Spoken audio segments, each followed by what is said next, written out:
Ibu Bapak, saudara-saudara yang dikasihi Tuhan Yesus Kristus, selamat pagi, shalom.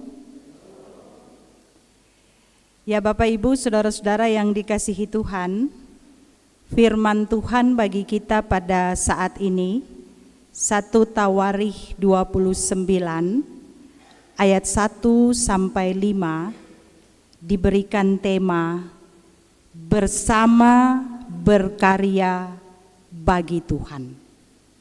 Bersama berkarya bagi Tuhan. Nah, saudara-saudara yang dikasihi Tuhan, salah satu ciri dari masyarakat Indonesia adalah gotong royong. Hampir setiap daerah memiliki kebiasaan atau tradisi bergotong royong ini. Dan tentu setiap daerah punya sebutan yang berbeda untuk menggambarkan kebersamaan melalui gotong royong. Jadi misalnya dalam budaya Bugis Makassar, kita mengenal ada istilah asamaturu. Kemudian di dalam budaya Maluku kita mengenal istilah pelagandong.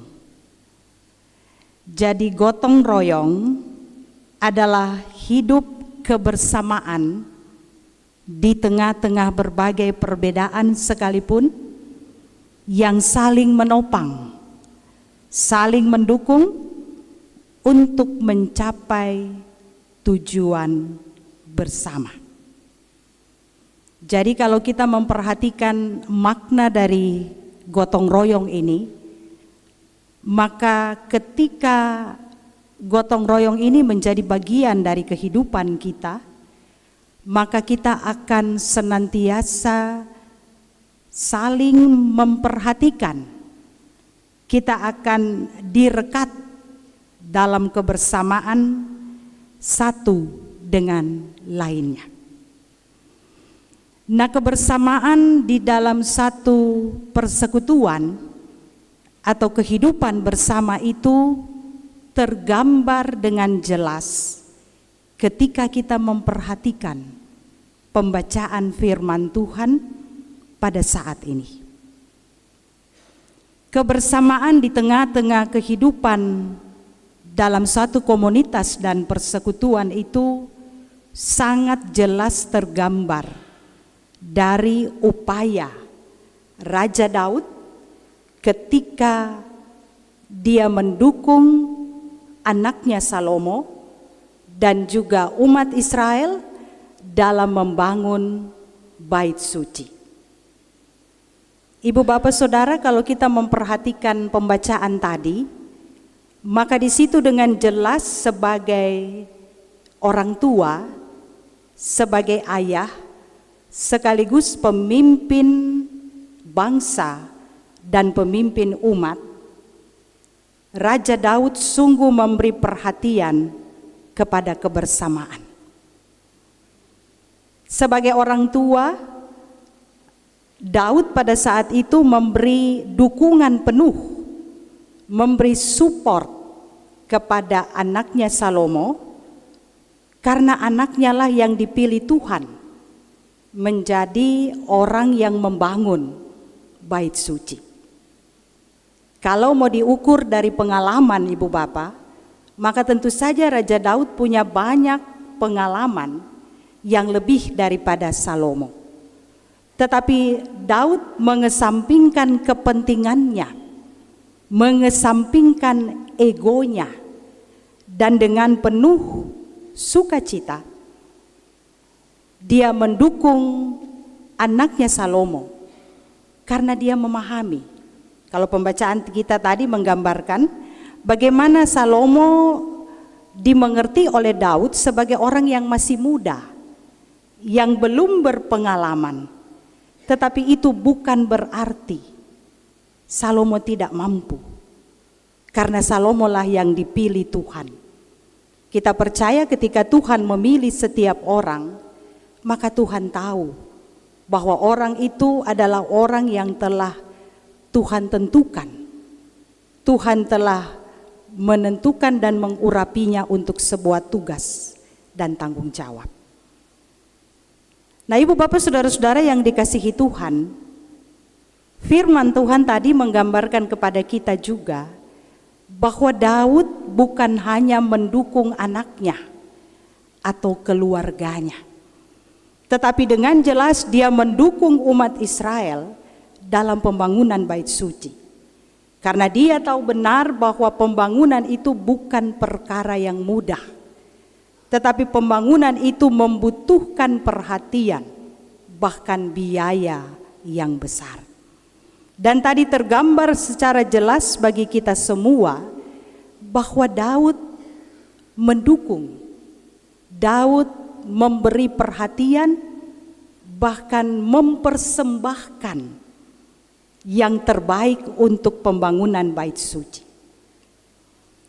Digambarkan kepada kita tadi semua yang terbaik, emas, perak, tembaga, bukan hanya dari perbendaharaan istana, tetapi dari kepunyaannya sendiri. Mengapa Daud melakukan itu, Ibu Bapak Saudara? Selain dia membangun kebersamaan, selain dia menopang dan memperlengkapi, Daud juga sungguh menyadari bahwa kehidupannya ada dalam tangan Tuhan. Semua yang terbaik Tuhan kasih ke Daud, sejak masa mudanya sampai menjadi raja, bahkan sampai dia akan menyerahkan kepemimpinannya kepada Salomo anaknya.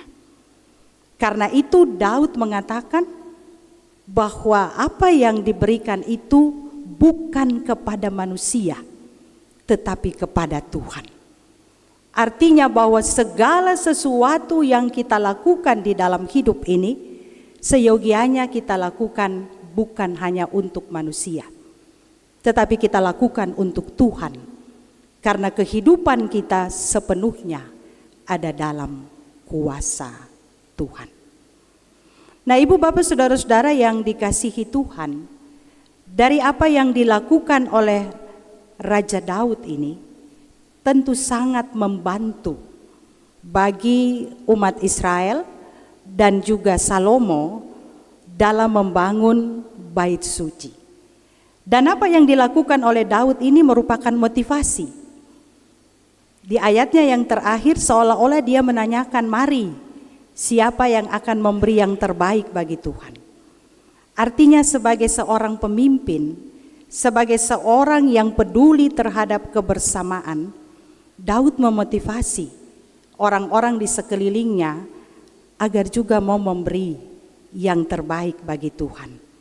Daud tidak hanya berkata-kata, tidak hanya berwacana, tetapi Daud melakukannya melalui setiap hal yang baik yang diberikannya bagi Tuhan untuk pembangunan bait suci.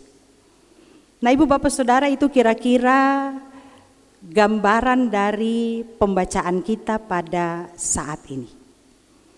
Lalu apa pesan firman Tuhan ini bagi kehidupan kita sebagai orang percaya pada saat ini, sebagai satu persekutuan, sebagai keluarga di dalam kehidupan bersama kita? Tentu saja pesan Daud ini sangat penting. Pertama-tama di dalam kehidupan sebuah keluarga. Sebuah keluarga akan menjadi kuat, akan menjadi kokoh ketika setiap anggota keluarganya saling memperhatikan, saling melengkapi, saling peduli satu dengan lainnya. Daud menunjukkan bahwa sebagai orang tua, Daud tidak pernah melepaskan tanggung jawabnya. Bahkan sampai Salomo akan menjadi raja sekalipun, Daud tidak meninggalkannya. Nah, pesan ini sepertinya tepat bagi keluarga terkasih, keluarga Betoki Silambi yang saat ini membawa anak terkasih mereka, Henesi Gracelia Betoki, untuk dibaptis. Seperti firman Tuhan tadi, maka orang tua memiliki tanggung jawab untuk terus mendampingi, untuk terus membimbing, untuk terus mengajar tentang perbuatan-perbuatan baik, tentang kehidupan beriman sesuai dengan apa yang Tuhan kehendaki. Dengan demikian, setelah baptisan kudus tidak berarti bahwa tanggung jawab selesai, tetapi justru tanggung jawab dimulai setelah baptisan kudus. Karena setelah baptisan, anak terkasih sudah menjadi warga kerajaan Allah. Itu berarti bahwa orang tua memiliki tanggung jawab untuk menuntun, mempersiapkan agar ke depannya anak ini boleh tetap setia, boleh tetap hidup di dalam Tuhan dan menjadi berkat bagi banyak orang. Yang berikut Ibu Bapak Saudara, dari apa yang dilakukan oleh Raja Daud ini menunjukkan bahwa pentingnya kebersamaan dalam suatu persekutuan, pentingnya saling peduli dalam melaksanakan kerja layan kita. Betapa indahnya Ibu Bapak Saudara jika setiap kita dengan kemampuan yang Tuhan beri, dengan talenta yang Tuhan berikan kepada kita, kita mau memberi yang terbaik untuk membangun suatu persekutuan. Itu berarti Ibu Bapak Saudara, tidak ada di antara kita yang merasa bahwa kitalah yang paling hebat, kitalah yang paling tahu, kitalah yang paling berpengalaman. Tetapi justru di dalam kebersamaan kita saling menopang, kita saling memperhatikan, bahkan intergenerasional. Artinya bahwa orang muda sekalipun Tuhan bisa pakai untuk menjadi alat dalam tangannya. Maka ketika orang muda memiliki kemampuan, talenta yang Tuhan berikan, maka mari kita rangkul bersama agar kebersamaan, persekutuan, kerja layan kita sungguh-sungguh mendatangkan kebaikan, kemuliaan bagi nama Tuhan. Sepertinya ini sedikit berkaitan dengan perkenalan yang akan dilakukan terhadap BPPJ, Badan Perbendaharaan, Badan Pemeriksa dan Perbendaharaan Jemaat. Kalau saya lihat di sini, Bapak Ibu Saudara, mudah-mudahan saya tidak salah, bahwa ada intergenerasional di sini. Di dalamnya tidak hanya ada Pak Harliweku, Pak Aris yang tentu sudah punya banyak sekali pengalaman, tetapi ada adik Ian yang Tuhan mau pakai dalam kemudaannya dengan talenta yang dipunyainya untuk bersama-sama melayani. Karena itu firman Tuhan mau mengingatkan kita semua, mari kita membangun sinergisitas kita, sehingga apapun yang Tuhan percayakan kepada kita, kita mau saling menopang. Kita tidak melihat dari usia, kita tidak melihat dari jenis kelamin, tetapi kita yakin dan percaya ketika Tuhan mau memakai, maka Tuhan akan memperlengkapi. Ibu Bapak jemaat yang dikasihi Tuhan, hal yang terakhir dari firman Tuhan ini, Raja Daud mau menyampaikan kepada umat Israel bahwa dasar daripada upayanya untuk membangun bersama bait suci itu karena kecintaannya kepada Tuhan. Ini menunjukkan kepada kita bahwa Raja Daud ini adalah orang yang senantiasa mengandalkan Tuhan. Kita tahu bahwa seluruh kehidupannya sejak masih muda sampai dia menjadi raja, bahkan ketika dia tergelincir di dalam dosa sekalipun, dia tidak pernah meninggalkan Tuhan. Nah, pesannya bagi kita semua Ibu Bapak Saudara, mari kita juga mau mengandalkan Tuhan dalam seluruh gumul juang kehidupan kita. Setiap kita tentu punya tantangan yang berbeda. Setiap kita punya pekerjaan dan usaha yang berbeda. Setiap kita punya pergumulan yang berbeda. Salib-salib yang berbeda. Tetapi kita yakin dan percaya bahwa ketika kita mengandalkan Tuhan, maka kita tidak akan berjalan sendiri. Kekuatan dan pertolongan Tuhan itu akan selalu menopang kita. Dan kita akan dimampukan Tuhan untuk memberi yang terbaik yang Tuhan kehendaki dari hidup kita. Sehingga setiap kita, Ibu Bapak Saudara, tidak hidup untuk diri kita sendiri, tapi kita mau menjadi berkat bagi banyak orang. Yayasan Kesehatan GPIB saat ini berusia 22 tahun. Kita percaya bahwa yayasan ini juga Tuhan mau pakai untuk membangun kebersamaan, kepedulian satu sama lain.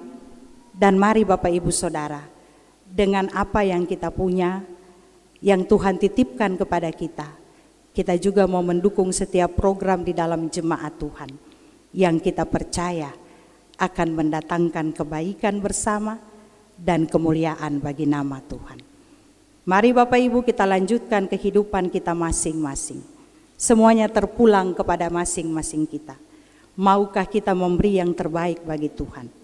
Jika kita mau memberi yang terbaik bagi Tuhan, maka kita percaya berkat-berkat Tuhan akan selalu bersama dengan kehidupan kita. Tuhan memberkati kita semua. Amin.